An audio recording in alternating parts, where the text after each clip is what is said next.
The biggest piece of advice I'd give somebody is start building publicly now.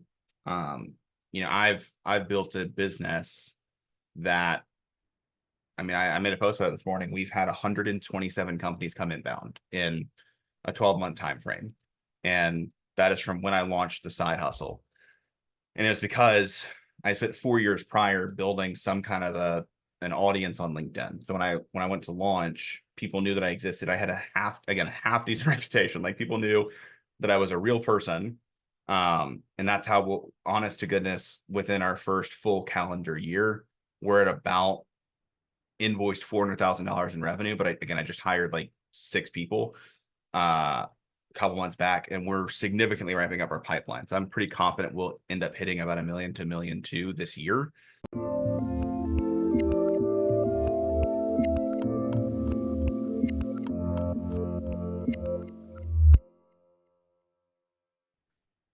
Hey everyone, this is Devin Miller here with another episode of The Inventive Journey. I'm your host, Devin Miller, the serial entrepreneur that's grown several startups into 7- and 8-figure businesses, as well as a founder and CEO of Miller IP Law, where he helps startups and small businesses with their patents and trademarks. If you ever need help with yours, just go to strategymeeting.com, grab some time with us to chat, and we're always here to help. Now, today we've got another great guest on the podcast, Mason Cosby.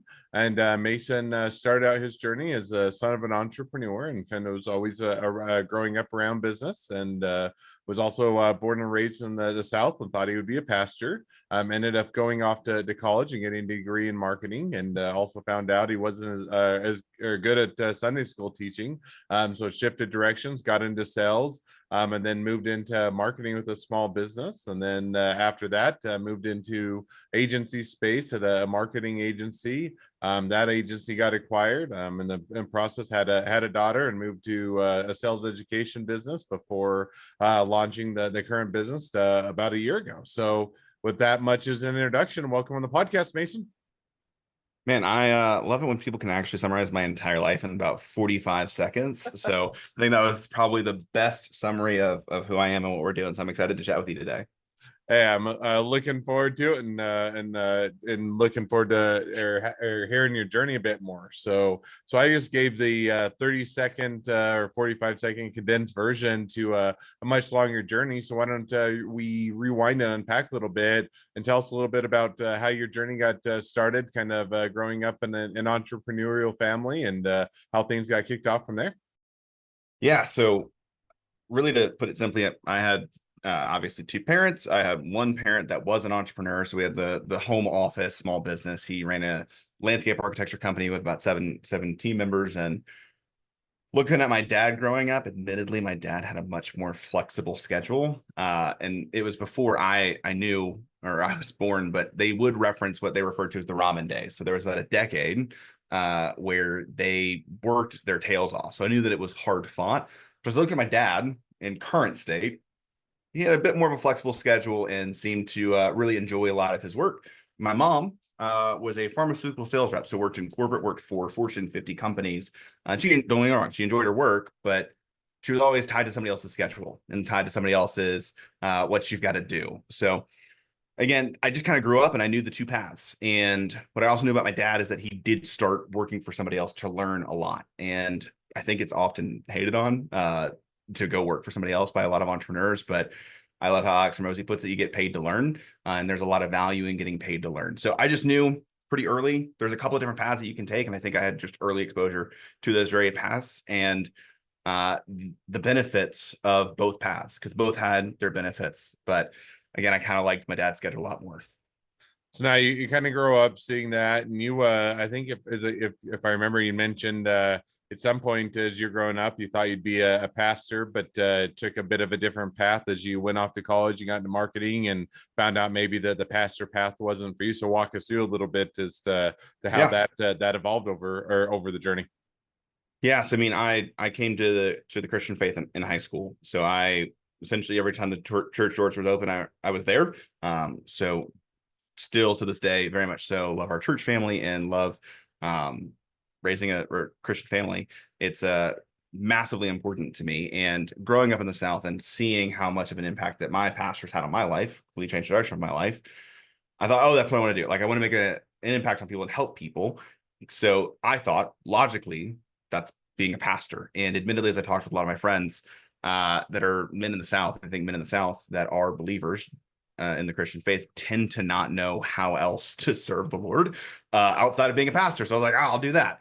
And again, like you kind of referenced at the beginning, it's comical because I now teach marketing for a living, and I think I do a half decent job at it.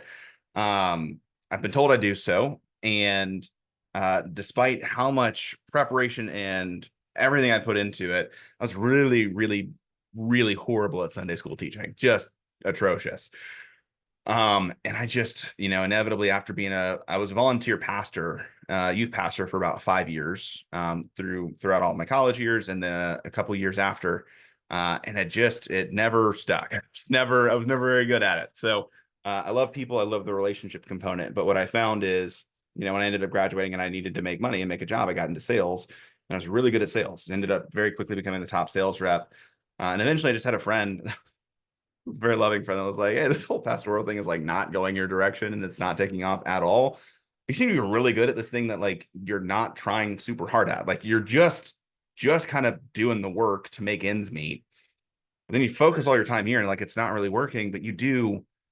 I mean, I was making good money in sales. So he just ended up saying, somebody's got to fund the church. Like somebody has to like make money to tithe to then fund the church to send missionaries and to invest in local ministries. So like maybe that's your calling. Maybe you're supposed to go make money and then give a lot. And I was like, that seems pretty great.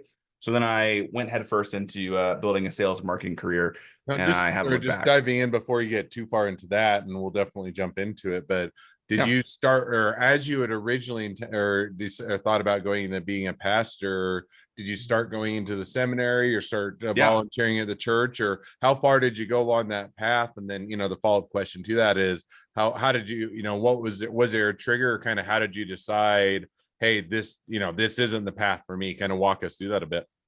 Yeah, happy to. Yeah, I was definitely going the seminary route. And I had already actually started to get seminary scholarships and knew exactly what seminary I was going to go to. On the volunteering front, I volunteered as a pastor for about 5 years, all throughout my college years and a couple years after. So, I mean, I was invested, and the trigger I think for me was really after about 5 years of the volunteering, talking to my church, and was really connected with the elder body, which is who makes a lot of the decisions at a church. And when it came right down to it, the church just said, "Hey, I'm so sorry. We thought we'd be in a different spot by the time you graduated, but like we just really can't afford anybody to come on staff, even in an intern capacity while you're in seminary." So there just came this point where I had invested 5 years to be a volunteer pastor, thinking and having the conversations of when I graduate from college, I would become a staff member, and the church just didn't have the growth to support another person on the staff. And at the end of the day, I was engaged at that point and had to make money to inevitably provide for a family. That was really a lot of the whoop, sorry, just apparently my microphone got out. I think we're back. All right. Yep, That all was good. inevitably the inflection where I said you know, that was when the friend sat me down and said, "Hey, I think it's time for you to make a shift." Um, and I think that was a very helpful path. And like I'm making it light and breezy right now, but in the end of the day, like I invested 5 years of my life. This was what I thought my life direction was. It was devastating at the time, but looking back, it was the best decision because I truly think that this is what I'm supposed to be doing with my life, and it seems to be working well. And the more I invest here, the more doors open, the more money I'm able to then earn, and then as a result, the more money I'm able to give. No, makes perfect sense. Now you started to touch on it, but before I circle back, which is so you kind of say, okay, seminary, being a pastor or volunteering in the church, there are other ways to serve, and this one's probably, the path you're on isn't necessarily the one for you. Now you mentioned you started to kind of got into marketing or found that you were decent at that and started to go down that path. And so walk us through a bit as to how you or went in that direction. Yeah. So immediately after pastoral ministry didn't pan out, I on a job search and ended up landing because admittedly, I wanted a job with a lot of flexibility just in case I was wrong, to put it bluntly. And I was like, all right. So I got a job that was a straight commission sales job. And then with straight commission, you got a lot more flexibility on your timing and when you work. So I ended up selling media and advertising, straight commission in the state of Mississippi. So that was my first job. And in the context of that role, the owner said, well, we really don't need marketing because we're a marketing channel. So I'm sure people will know that we exist. Well, the people that buy advertising versus it was a parenting magazine. So it's Mm. largely moms that read the magazine. And in the state of Mississippi, generally speaking, the people that were buying were people in their 60s that were elderly white men. So they were not reading parenting magazines.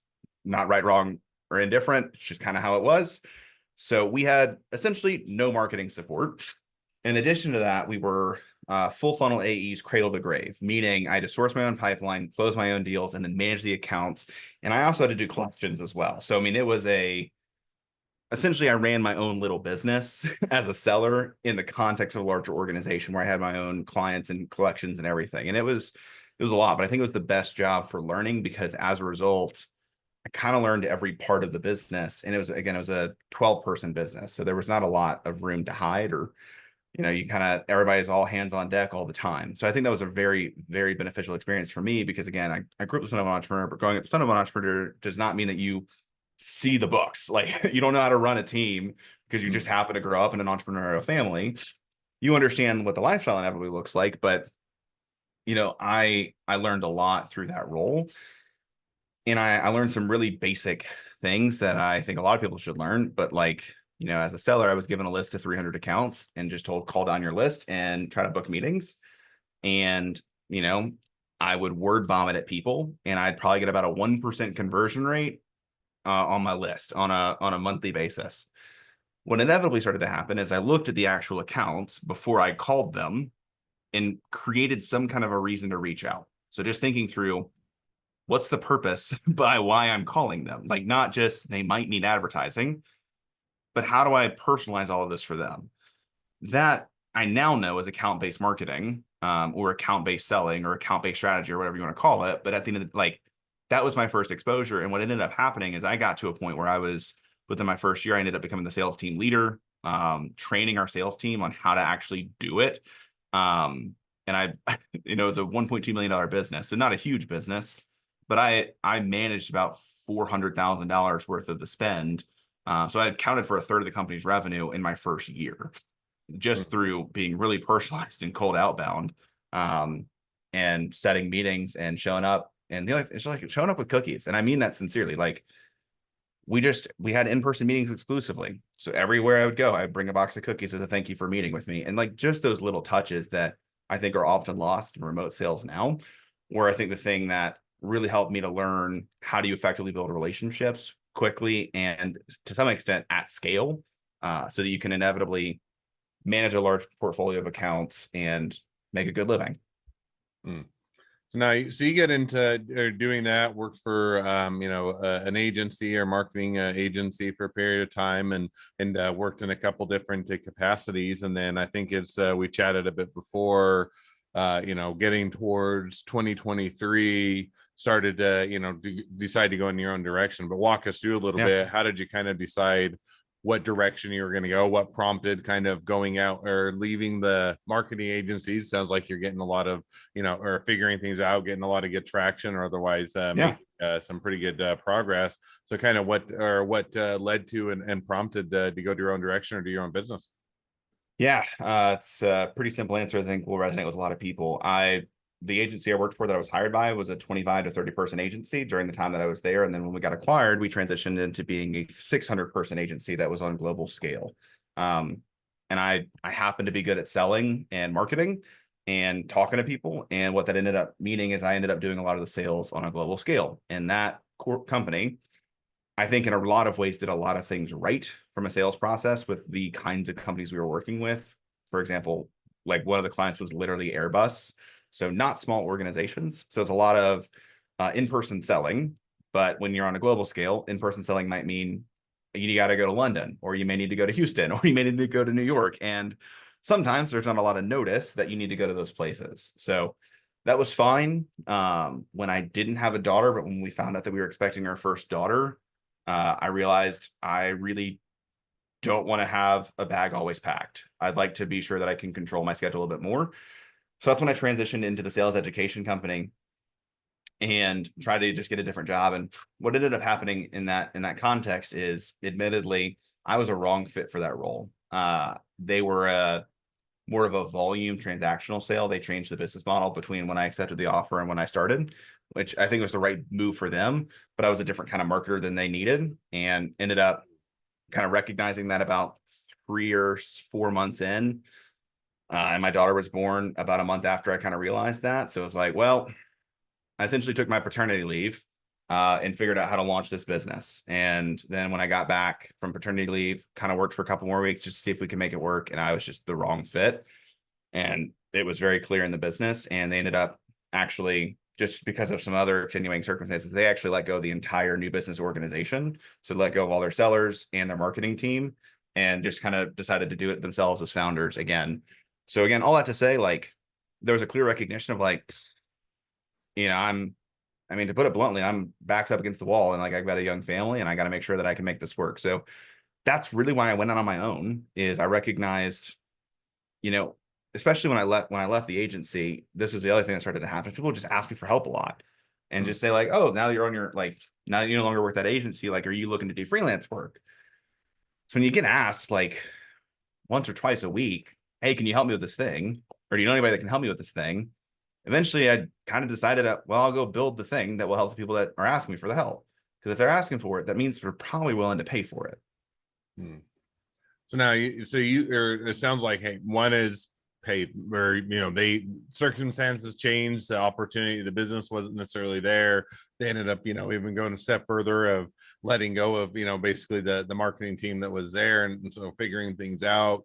Now, is it the intent as you're kind of going through it? Because it sounds like, people that approach you say, hey, would you be available, do freelance work here, kind of do these projects and that? Was the intent to kind of search for a job while you were doing that, and that was a way to supplement yours? Or you're saying, hey, always wanted to go out, do my own thing, and or make this into a full-time gig, and Yeah, that was the intent? Kind of how did you, or how, what was the process as far as formalizing the business and going? that's a great question. So I was fortunate enough that, when I stepped out, I did take on one freelance client, and we just did like a really small engagement. And then that ended up turning into, "Hey, can you help us launch a podcast?" And I said, "Sure, I'm happy to." And that podcast it's been launched for less than a year at this point, but at this point, it's like in the top 0.5% of globally listened to shows. Like, that show just took off. And when that show took off, they just kind of trust me with more. So that organization, I'm now their fractional chief revenue officer. I manage like three of their W-2 employees, and like three of their other vendors. So that relationship really took off. And when that relationship took off, plus I had a couple other side clients that were just like one-off projects. And I went to all my side clients that had done one-off projects in the past like 6 months and said, "Hey, I'm seriously considering stepping out into this full time. If I were to do that, like, are there other projects that you have that you need support with, that I could help you if I had the more availability to do it?" And a lot of them said, "Yeah, we've got some things." And admittedly, they didn't actually, and I hate to put this bluntly, like, they were nice because they were people that were friendly, but they didn't have projects that they ended up sending my way. But one or two ended up, not one or two, it was two, ended up saying, "Actually, yeah, we do." So what I ended up negotiating with them is, I stepped out in the business full time in October. I said, "If you guys can give me a 3-month engagement at 60 hours a month, I'll do whatever you need and just kind of get some things off the ground for you." And then those two clients ended up being enough that we replaced my day job income. And then one of them ended up, after 3 months, signing on for a year. At which point I was like, "All right, well, with that, I know that I've got at least the foundation for 12 months Hmm. and to build up the business." That's when I went really kind of hog wild on it, and just tried to really scale it up. So January, February, March, the goal for us was work like a dog and stack cash and take as little money out of the business as possible.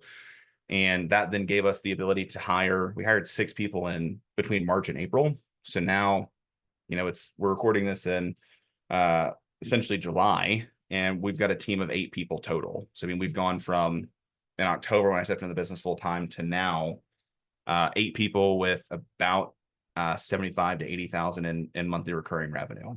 So that was how we stepped into it. The intent was never to go look for another day job unless I needed to, but I knew that I had enough runway with the couple of clients that I had closed that I could at least give it enough of a shot for 3 months before having to go look for another job. Hmm. So now you've jumped that, or not quite or about coming up on about a year.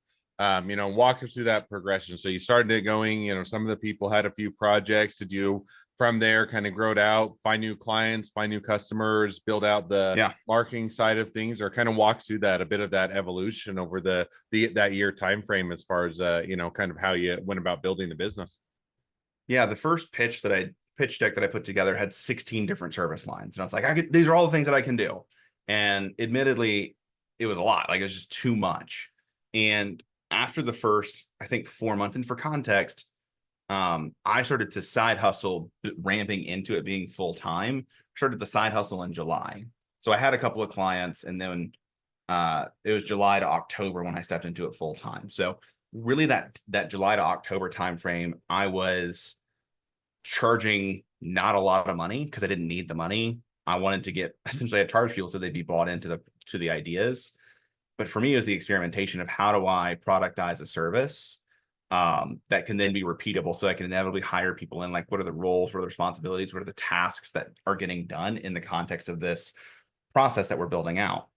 So I just looked at what did people consistently buy from me between July and October. And then when I stepped into the business full time in October, we stripped down the other like 13 of the things that we claimed that we would be able to do. And we only do 3 things now. So we've now just really gotten specific on these are the things that we do. These are the things that we don't do. And if you want this, amazing. Like, we know it works because we've now worked with, at this point, we've worked with over 50 clients on all of these different service lines. So we're pretty confident that these things work. And now, if you'd like to step into that process, we'll walk you through it. If you don't want that, that's okay. We're just not your people. And I'm happy to recommend you to somebody else. So that was the process, is a lot of experimentation, July to October, finding what truly was repeatable for us to generate results for our clients, and then taking that to market. Admittedly, because I have a marketing background, the only things we're doing from a marketing perspective are podcasts, LinkedIn, and I go and speak at a lot of events. And I go on podcasts myself, and that's really how we're generating net new business. There are things that we are in the process of building out.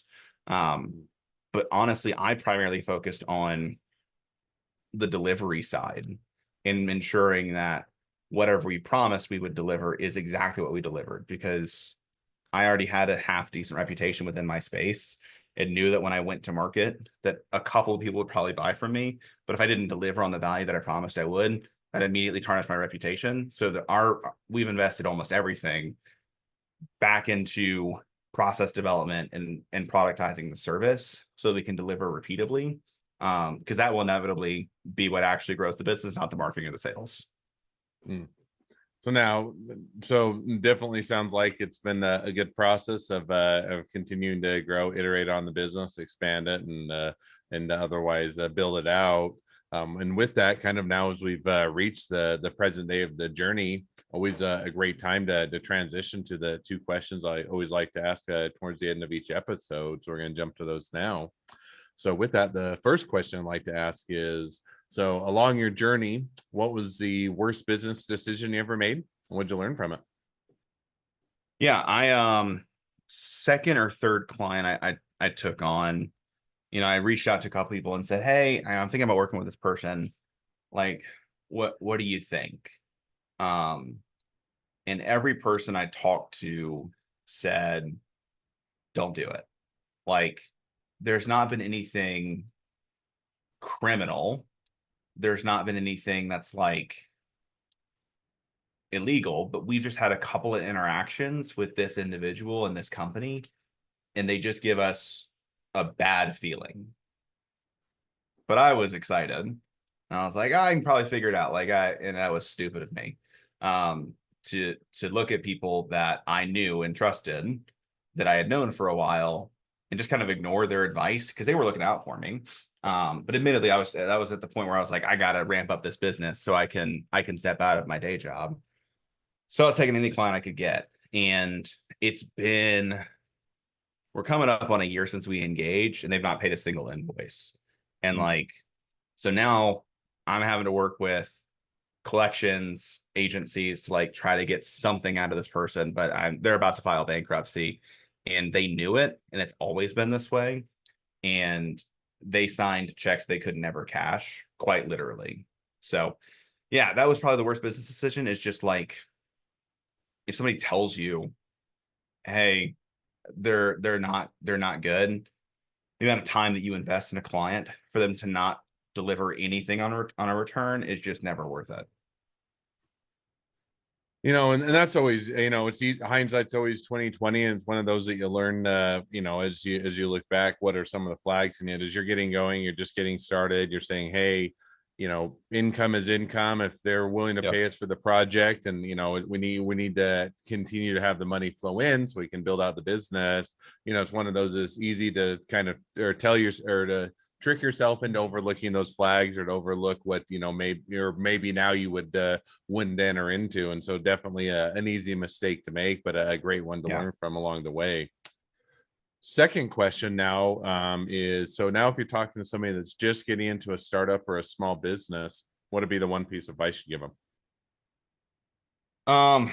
Yeah, I mean, the biggest piece of advice I'd give somebody is start building publicly now. Um, I've built a business that, I mean, I made a post about it this morning. We've had 127 companies come inbound in a 12-month time frame. And that is from when I launched the side hustle.